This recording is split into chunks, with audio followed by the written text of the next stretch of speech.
Suspend your disbelief, your rational, analytic mind, just for a minute, just for the length of this podcast. What if all I am about to tell you is the truth? What if the information you will be provided is from a divine source? Just for this time, I am your Axis Mundi. Consider this podcast your channel, your second opinion. When I do a reading, something larger than myself is working through me. So ask what you wish. This is your channel, your doorway to the divine. Well, welcome to John's Tarot. Welcome to you from wherever in the world you may be accessing this podcast. Welcome to you from Pennsylvania. You take the blue pill. The story ends. You wake up in your bed and believe whatever you want to believe. You take the red pill. You stay in Wonderland, and I show you how deep the rabbit hole goes. Welcome to you from New York. I'm trying to free your mind, Neo, but I can only show you the door. You're the one that has to walk through it. Welcome to you from Montana. What we've got here is failure to communicate. Welcome to you from Edinburgh. I'm completely operational, and all my circuits are functioning perfectly. Welcome to you from, who else we got? Alberta, Canada. This is your last chance. After this, there is no turning back. Welcome to you from France. Are you trying to give me the double talk? And welcome to you from the Czech Republic. Now, don't make any more mistakes. I really get out there to some weird places in the world. Sometimes I get out there to Vietnam, and sometimes I get out there to the Philippines. Mabuhay, John's Tarot. I know a little bit of Tagalog, and what a tumultuous week. I think that is the word, tumultuous. A lot of tumult, lot of stuff going on this week. Oh my God! And I was going to talk this week. I'm going to talk a little bit about how I learned tarot and how you might learn tarot. So we'll talk a little bit about that, and then we'll talk a little bit about karma and do some readings on that.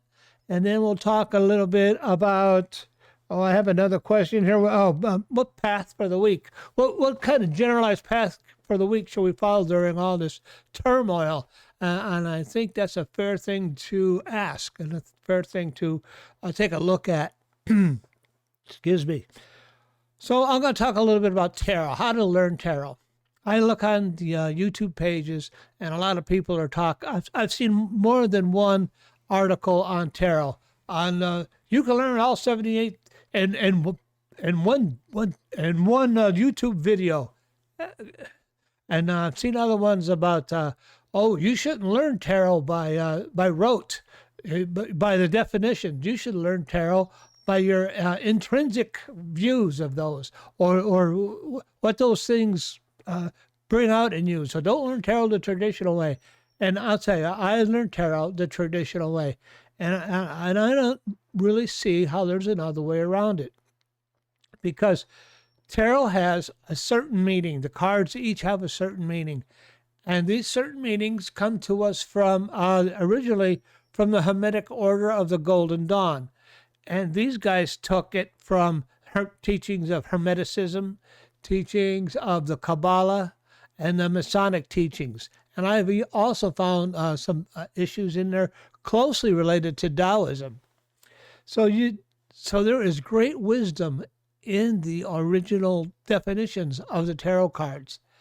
And it's worth it to take your time and learn the traditional method. And I'll show you what I did in order to learn the original method. And then as you go along, you'll add to your knowledge base. But what you want to do at first is just get a basic understanding of the original cards. Now, this is what I suggest doing. Tarot is kind of wide open. You could do whatever you want, but I would definitely suggest you learn the traditional meanings, and then you can move on from there.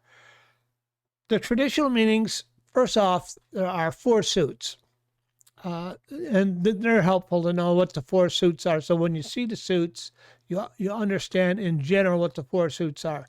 And then you have the major and minor arcana. So the four suits of the minor arcana is swords. Swords have to do with logic, intellect, and truth. So, well, like you see the Ace of Swords, it has to do with truth and victory and knowledge. And then you see anywhere else you see a sword, like with the Justice card, you'll see a sword. It has to do with truth and balance. So swords always have to do with truth and intellect. Wands have to do with creativity, action, and like that. And sometimes wands have to do with new birth of creativity, as you'll see it like in the Ace of Wands, a new birth, a new start, a new beginning in creativity. Cups have to do with emotions and relationships and intuition. Cups. And then coins or the pentacles have to do with finances, have to do with money, have to do with practical matters and planning of practical matters. So you have the four of the minor arcana. The minor arcana have to do with, kind of like the mundane, not a big deal, not a major transition. Minor arcana. I have to look up the word arcana. And then you have the major arcana. The major arcana, that's all your cards like the magician, the fool, the death card. And these are major issues that you need to take a look at and spend a little bit more time in studying with. So when you have a major arcana, you have to really take a look at what are the cards trying to tell us. Now, I want to warn you, though, when you're reading cards, sometimes the cards they use rather dramatic language.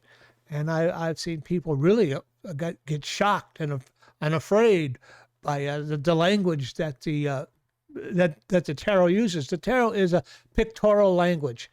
Now, and sometimes it uses very startling imagery in order to express an idea. Like the death card. Very, very seldom does a death card mean actual physical death. It usually has to do with new beginnings, a death of old ideas and new beginnings. And the Tower card, a collapse, an entire collapse. Sometimes it's just very minor stuff, like a collapse of an idea or a way of doing things that is no longer effective. But the tarot just uses such a colorful language. Now, I also want to express to you that the tarot it's an opinion, and sometimes I think the tarot has a bit of a personality. And when you shuffle the tarot deck and you deal out the cards, what you're doing is you are engaging with. You're engaging the universe in a synchronistic event, so that it's going to lay out these cards. Nothing happens in the universe by accident.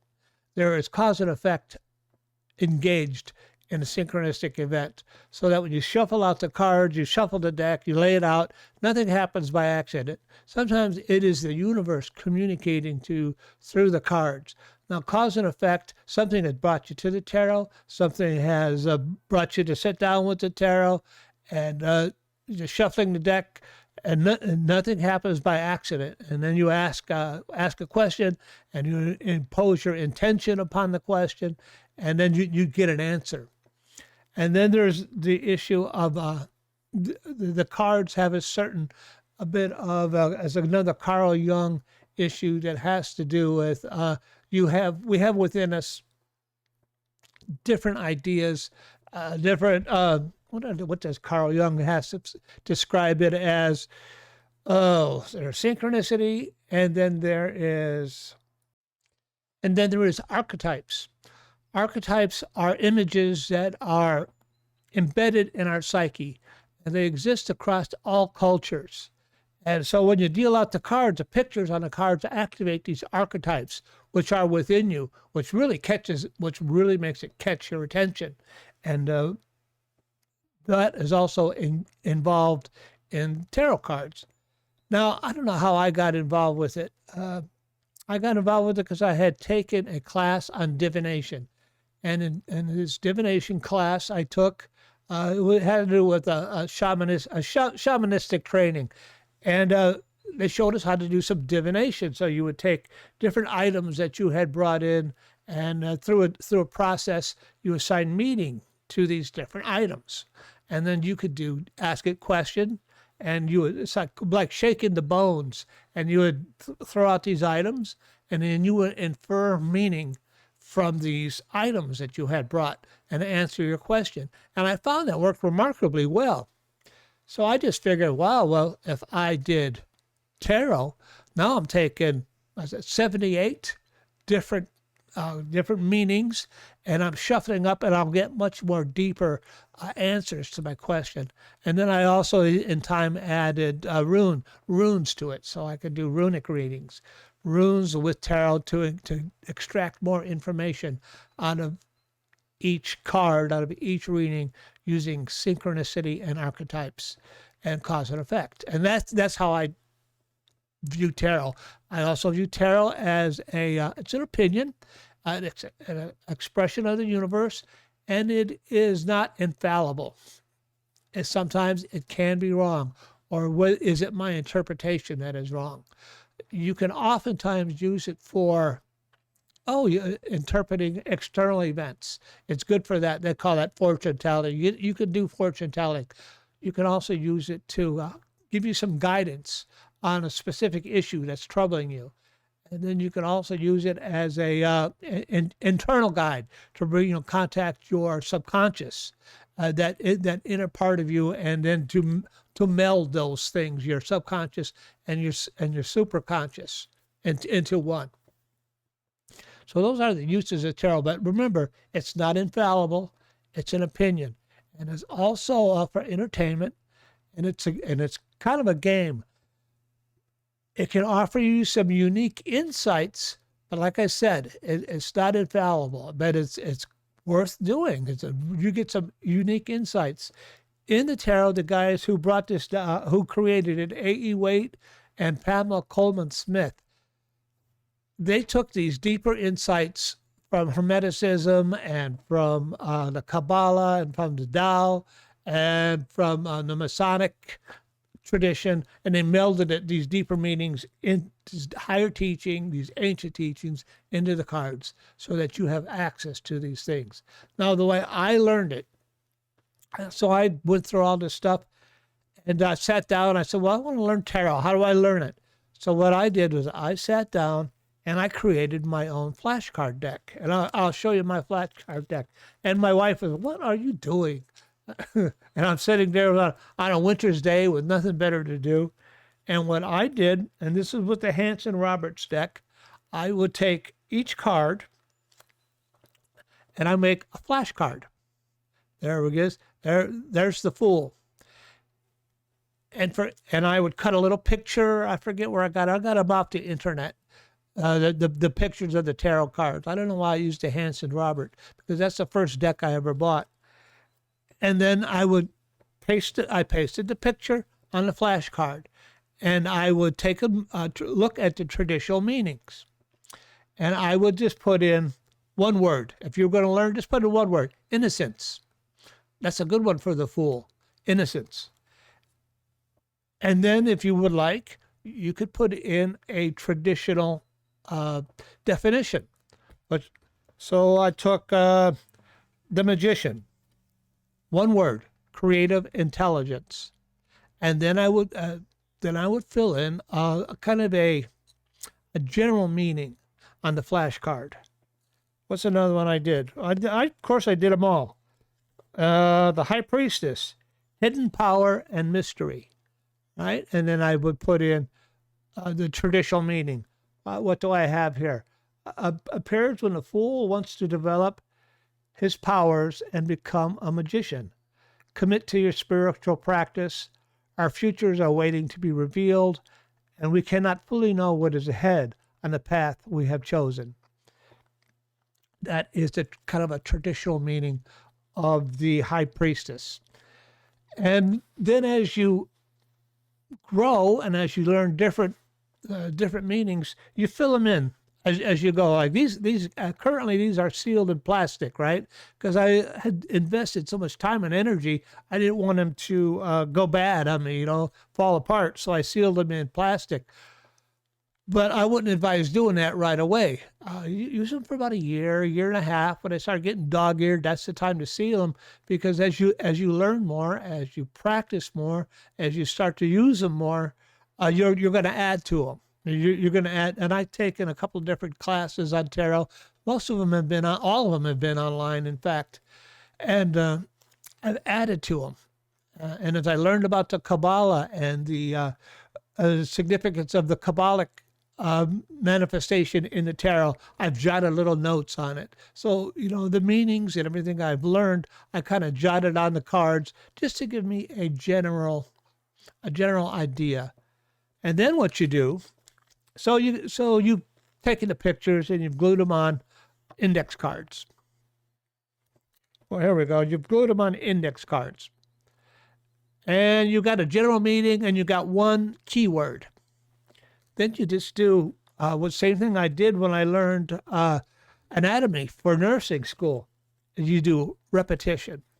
So you take your cards, you got them all done, and then you repetitively go over them and over them and over them. And eventually, even on a thick brain like mine, it goes through, and you've learned the definition: innocence, the fool, innocence, the high priestess, hidden power.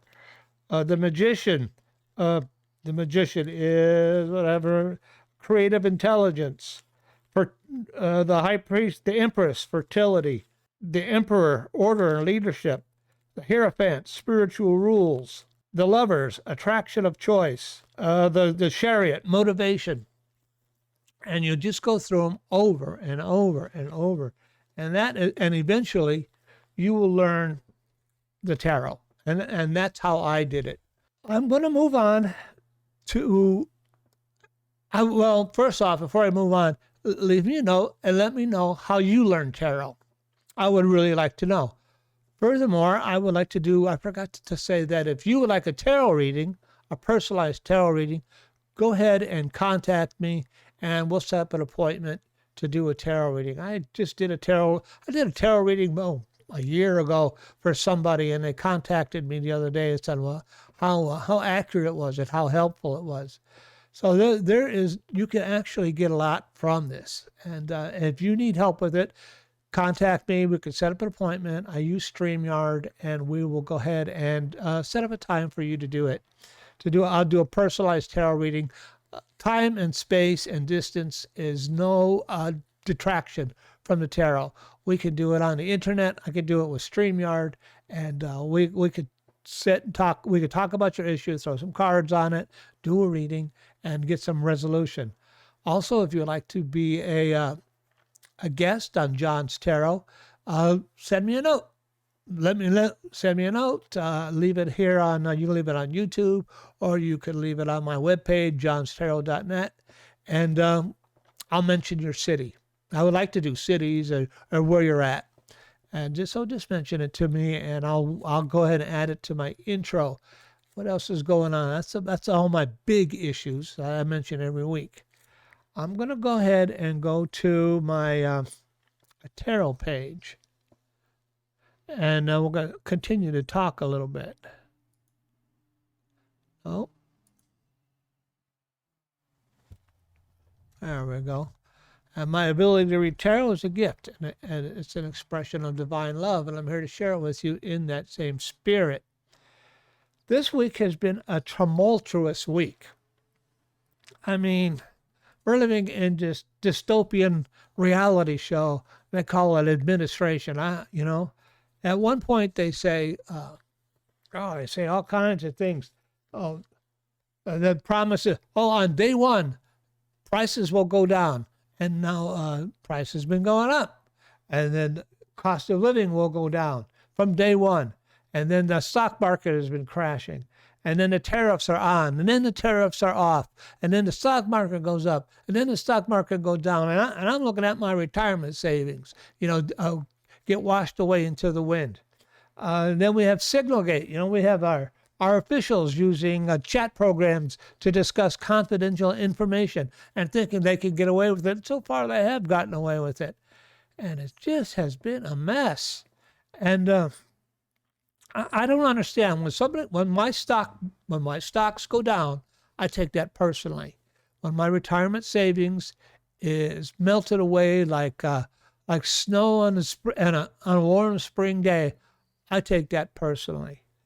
Now, I am very careful about what I do in terms of how can I say this? In terms of my interactions with others, what I do for others. I really my mantra is cause no harm, and I really go through great pains to make sure I cause no harm. And I observe myself. I say, oh man, if I make a mistake, I got to go back and apologize. Hey, I'm really sorry I said that. Hey, I made a mistake. And we all make mistakes. It's human to make mistakes, and I can forgive mistakes, especially if somebody says, hey, I made a mistake, and they come to me and say, I made a mistake. Okay, no problem. You made a mistake, and then we learn from our mistakes and we move on. I'm really cautious about my behavior, that I create no negative karma, that I don't harm anybody. Because when I create negative karma, there is no waiting. For me, there is no waiting, absolutely none. And that I know I've created harm, I've created damage, and I've got karma that I need to fix. And I don't understand it, how somebody can create negative karma and never experience the consequences of those actions. Man, when I got sober, I created a lot of negative karma when I was out there, when I was doing the things I did. I've been kind of thinking about that too. I'm coming up on an anniversary. And how did I get here from there? But maybe we'll talk about that next week. Well, I got an interview for next week. I'll talk about that the week after. And I created a lot of negative karma with the things I did. And as I got sober, I had to clean all that stuff up. And it was like one issue after another, after another, after another. And it went on for about 4 years or so. I had really caused a lot of damage with my life. And eventually it got cleaned up. So at this point in my life, things are relatively smooth. I have normal life problems. We all have problems. And, I address them one at a time, and I work through them one at a time. But it's not like when I was new in sobriety and things were coming after me, one after another. So I had to clean up my karma. I had karma. It needed to be cleaned up. And I cleaned it up one piece at a time. And I'm not going to go into individual things. Half of it I can't even remember, but there was a lot of stuff. There was a lot of stuff I had to clean up. We have certain individuals that don't seem to learn, don't seem to suffer karma. That they don't, at least how it appears to me. So that's going to be my question to the tarot this week: is how do some people manage not to have to pay off their karmic debts? I believe we create karma, and whether it's good karma or bad karma, if I do something wrong, I got to clean it up. If I do something good, it's helpful to me. That goes in the karmic cash register too. I believe at this point in my life, I'm doing much more good than I'm doing harm, and I'm never doing harm intentionally. I'm never doing harm. I never harm anybody intentionally. Period. I just don't. It's just not. It's just not who I am. It's just not what I do. I don't. I might get mad at somebody, but I'm not going to take revenge on them. I'll never do that, because that creates a karma that I don't want to have to pay off. And it's not that I'm such a good person. It's just that I don't want to have to pay off the karma. I don't want to have to pay the price, the consequences for negative actions. So, how is it? Let's ask the tarot. How is it that some people never seem to have to pay off pay off their karmic debt? That's a good way to say it. How is it that some people never seem to have to pay off their karmic debt? Now let me go ahead and shuffle the deck. And I'm using the electronic deck just because it shows off better. And it's easier for me to do. How is it some people never seem to have to pay off their karmic debt? And this stuff I learned is the reading. I've learned how to do this based on the method I just described to you. So how is it some people never have to pay off their karmic debt? Four of Pentacles. That is also the card of the miser. I'll get to it. Second card, I'm just going to do 3 cards.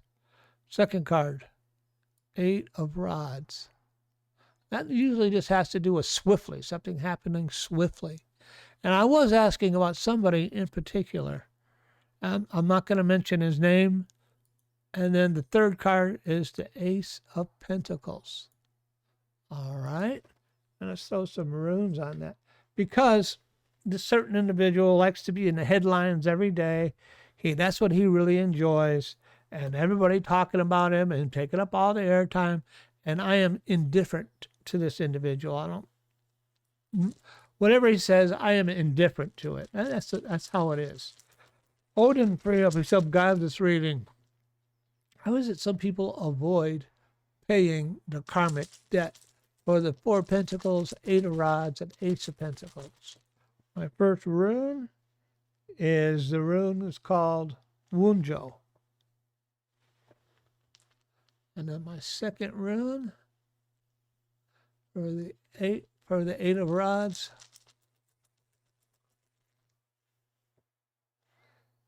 I think maybe the tarot's just talking about me here, because this rune is called Algas. And then my third rune for the Ace of Pentacles, Langus.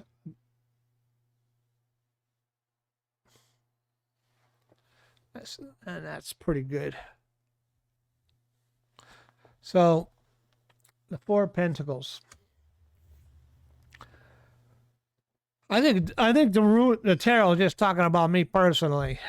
Looks to me, because but I'll read it both ways. If it's in regards to me personally, it's telling me, I have everything I need. I have everything I want. Be careful how I use my resources. Some of my decisions that I make will affect other people. And then I need to be careful in making those decisions.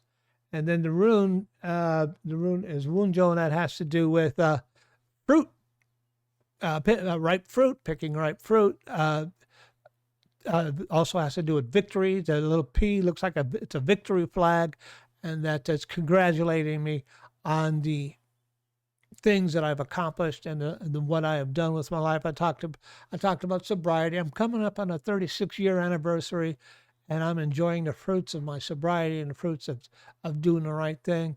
And then the 8 of Wands. See, it's always better when I ask about myself, isn't it? Because that's what it seems to give me. 8 of Wands. Things are going to rapidly change. There's going to be a rapid change, and that's all it means. It's going to happen. So it's going to be a rapid change. Things are going to change rapidly, and things are changing for me. I have another job I'm working on. I'm going to do some detox stuff for a local rehab, and it wasn't even my idea. This place found me, and they asked me to come work for them, and it's extra day of work. I'm still at the hospital, but things are changing rapidly, and it's true. Things are changing in my life. And I'm also looking at retirement, and things are happening pretty quick. And then the rune is called Algas, and that is the rune of the hunt, the rune of the chase, and not to be too concerned that everything's going to be okay, and that I can go ahead and extend myself a little bit more, and not to be concerned about this rapid change that's taking place. And then the Ace of Pentacles has to do with new financial ventures. And that's kind of like where I'm at, new financial ventures, and having the determination and the willpower to get through and move well through these new financial ventures. And then the rune is called Langus, and it has to do with tides. The tides of the ocean. Tide goes in, the tide goes out. And even with this new venture I'm looking at, I'm going to go ahead and to ride the tide. Now, if I do a reading for you, it's going to be very similar to this. I do 3-card readings online, just to do them.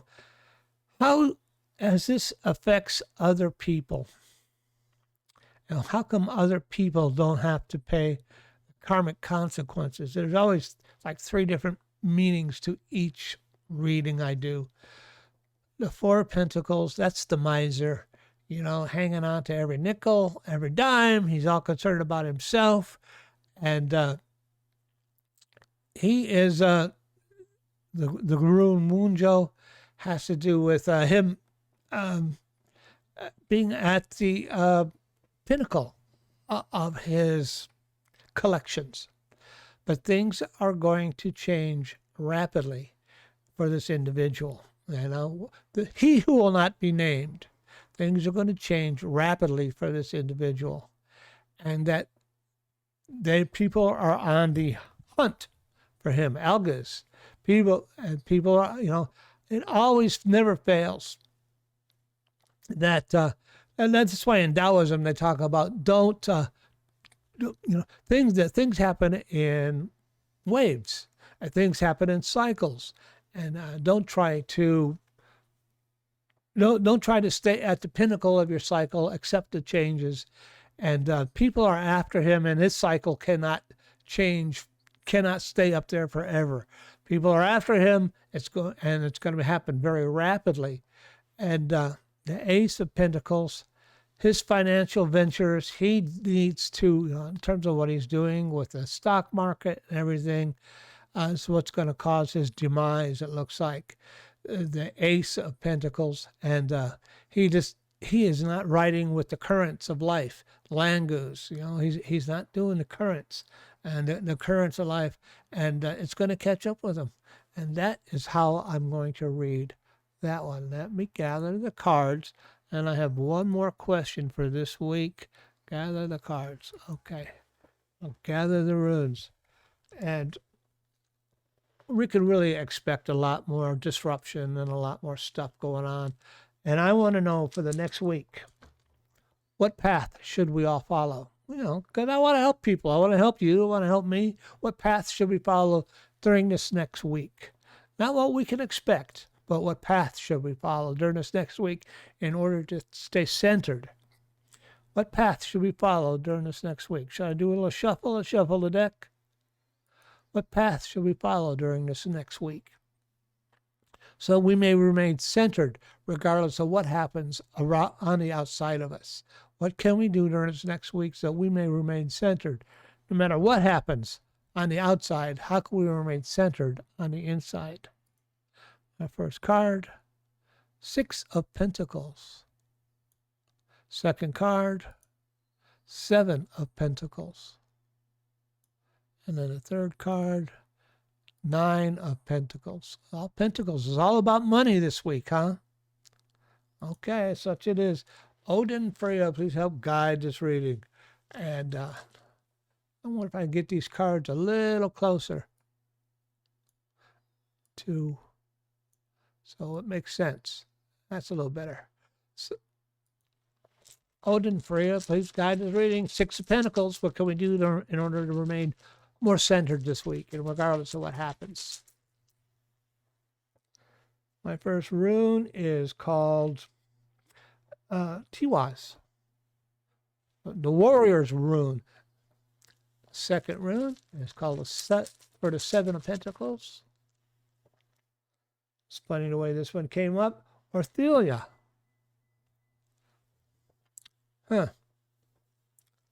And then the third rune for the 9 of Pentacles has to do with, it's called Iwaz. So do it with dignity. The 6 of Pentacles has to do with been chosen. I always look at it as being chosen, being you've chosen to watch this podcast. You've chosen to take this information. You're one of the few people out there who have kind of been chosen for this at this period of time. We've chosen to come into this life by the higher power, and that things will be also has to do with fair distribution of wealth. And of course, that's what we're worried about, is the fair distribution of wealth, as in we're in all this chaos right now. So you have to realize that the higher power is going to look after you. You're not brought into this period of time to be destitute, and it's going to be fair. You're going to have a fair distribution of wealth, and then the rune Tiwaz has to do. That's the warrior's rune. A warrior is somebody who he faces adversity with stern courage. That is the warrior's rune, and that is what the rune is asking you to do. You've chosen to be in this battle, face the adversity with stern courage, and another part of being that rune has to do with waiting for the outcome. That we realize that no matter what happens, the universe is in charge here. God is in charge, you could say it that way. And that you have to have a little bit of faith. It's going to work out. And you have to have that stern courage in order to get through it. The Seven of Pentacles has to do with continue to grow, continue to work on your economic issues. You see a guy, he looks exhausted, but it has to do more with doing things a step at a time. You'll have more. You'll get through it better. The guy looks exhausted from the stuff that's going on, but you need to continue to work on it. You're not going to win the lottery all at once. You're going to have bitter luck, realizing that you're going to have doing it, adding to your crop one day at a time. So continue to stay engaged in your savings, continue to stay engaged in your financial, your retirement funds. It's going to be all right. Right now, the rune has to do with, Orthelia has to do with inheritance and stripping away. Some things are going to be stripped away. Some things there's going to continue to be some downfalls, some stripping away. But we are going to remain like the warrior, sternly engaged in courage. So even though more is going to be stripped away, you got to remain tough. And then the Nine of Pentacles is grace. At the end of this all, you're going to experience a period of grace. The person who is 1 in a million, but nobody sees how this person has managed to inherit this grace, all the hard work, all the dedication that has gone through, and that is what you're going to experience if you follow this advice. A period of grace, that like, oh man, I stuck it out and I was okay. And everybody's going to go, how did he or she manage to achieve all this? One day at a time, by having courage. And then the rune Iwaz has to do with doing it. Has to do with the horse, and doing it gracefully. And a horse is a beast of great nobility and courage. So you're going to do this with nobility and courage, even after you achieved a period, this thing of grace, that you're going to do it with nobility and courage and let that carry you through. So for this week, I'm going to go ahead and wrap this up. Goodbye, Professor Marvel, and thanks a lot. It was my pleasure. And always remember, Professor Marvel never guesses, he knows. And I hope you turn in next week. Remember, have courage, find faith, be careful, be cool, be kind, and I'll see you all next week. Thanks a lot for viewing, and you can always contact me. Send me. I'm on John's Tarot. Oh, and I'm trying to put together on John's Tarot a forum. I don't know if I'll get it up this week or not. As far as the forum, where it's a community for tarot readers, psychics, rune readers, or people just asking questions about the unknown, about oracles. So I'm going to put that up on my website, John's Tarot, and I'll see you all next week. Have a great week. Have courage. All right. Bye-bye.